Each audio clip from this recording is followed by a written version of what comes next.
বলছি যে তুমি একটা গোটা শোল মাছ কিনবা বাজার থেকে, কিনে আঁশ চালিয়ে সুন্দর করে তেল লবণ মাখিয়ে ভেজে নেবা, গোটাটা রাখ থাকে যেন। হ্যাঁ পারবো না। পারবা তো? হ্যাঁ পারবো। দিয়ে সেই শোল মাছের কানের ভিতর দিয়ে একটা সুতো লাগাবা। হ্যাঁ পারবা তো? হ্যাঁ পারবো।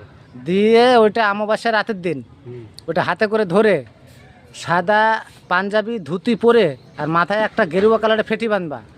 ফেটি বেঁধে ওই যে জেলেরা যে মাছ ধরে খোলই বলে, খোলই, হ্যাঁ হ্যাঁ ওই খোলই দিয়ে একটা গাছ আমি ঢেকে দেবো, সেই গাছটাকে তুলতে হবে, তাহলে তোমার কাজটা ভালো হবে। পারবে তো? হ্যাঁ পারবো না। তাহলে অমাবস্যার দিন আসতে হবে। হ্যাঁ পারবো। তাহলে তাহলে তোমার কাজ তো মাজা ব্যথা পায়ে ব্যথা সব কমপ্লিট হয়ে যাবে। হুম, পারবো ঠিক না। আছে? হ্যাঁ পারবো না। তো কোনো অসুবিধা নেই তো? না। তাহলে পরে ওই দিন হচ্ছে অমাবস্যা কী বারে পড়ছে আমি সব বলে দিচ্ছি তোমাকে, তুমি ওইটা রেডি করে নিয়ে চলবে। শোল মাছটা পুরো পুরো করে যেন ভাজা হয়। হ্যাঁ হ্যাঁ, হ্যাঁ ও পারবো। ওটা কোনো ব্যাপারই না তোমার কাছে, তাই তো? তাহলে তো কোনো ব্যাপার নেই, সাহস আছে তোমার, মানে তোমার আগের থেকে অনেক সাহস নাকি? হ্যাঁ সাহস তো আছে।